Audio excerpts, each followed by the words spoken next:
Pornography দেখার ফলে শরীর থেকে নির্গত তরল পদার্থের কারণে গোসল ফরজ হয় কিনা। প্রথম কথা হলো, পর্নোগ্রাফি দেখা হারাম। এই হারাম কাজ করার পর আপনার শরীরে কোনো অবস্থা হোক বা না হোক, এই দেখাটাই কি হারাম। এরপরে আসুন, যদি তরল পদার্থ বের হয় পেশাবের আগে অথবা পেশাবের পরে যেরকম বের হয় এরকম আঠালো কোনো কিছু পানির মতো বের হলে সেক্ষেত্রে অজু ভেঙে যাবে, গোসল ভঙ্গ হবে না। বীর্যপাত হওয়ার আগ পর্যন্ত গোসল ভঙ্গ হবে না। এরকম হলে কাপড় লাগলে কাপড়ের ওই জায়গাটা শুধু ধুয়ে ফেললে চলবে, আর অজু করলে কি হয়ে যাবে, নামাজ পড়া যাবে। হস্তমৈথুনের শরীয়ী বিধান কি? এক্ষেত্রে অভ্যস্তদের আত্মনিয়ন্ত্রণের উপায় কি? খুবই গুরুত্বপূর্ণ একটি প্রশ্ন। আজ যুব সমাজ ধ্বংসের দ্বার প্রান্তে চলে যাচ্ছে। অনেক যুবকরা ব্যক্তিগতভাবে আমাদেরকে জানান, ভাইরা আমার, হস্তমৈথুন একটি হারাম এবং কবিরা গুনাহ। জেনা করা যেরকম গুনাহ হারাম, হস্তমৈথুন করাটাও কি হারাম।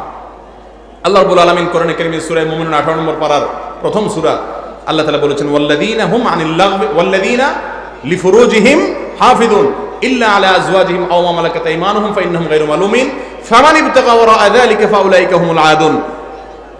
বৈধ স্ত্রীর মাধ্যমে যৌন চাহিদা চরিতার্থ করা ছাড়া অন্য যত পদ্ধতিতে মানুষ যৌন চাহিদা চরিতার্থ করে, হাত দিয়ে বা অন্য কোনো উপায় হস্তমৈথুনের মাধ্যমে, আল্লাহ বলেছেন তারা হলো সীমা লঙ্ঘনকারী। তারা কি? তার মানে হারাম।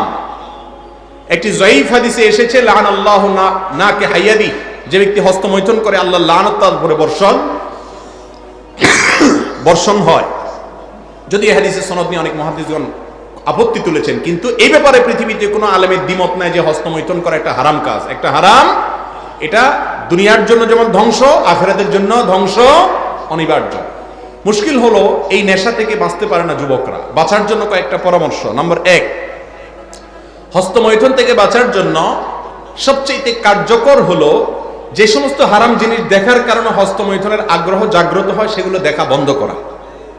সেগুলো দেখা বন্ধ করা। এগুলো আপনার আখিরাতকে ধ্বংস করবে, আপনার দুনিয়াকে ধ্বংস করবে। এগুলো থেকে সরে আসার জন্য হিম্মত লাগে, সৎ সাহস লাগে। মোবাইলটাকে ফরম্যাট দিয়ে দেন, ফেসবুক আইডি ডিঅ্যাক্টিভ করে দেন, ইউটিউব অ্যাপ দেখেন না মোবাইলে। অর্থাৎ যেই সমস্ত জায়গাতে হারাম জিনিস দেখে আপনি হস্তমৈথুনের দিকে অগ্রসর হন, সেগুলো দেখা কি করতে হবে? বন্ধ করতে হবে। নাম্বার 2, হস্তমৈথুন সাধারণত নির্জনতা ছাড়া হয়।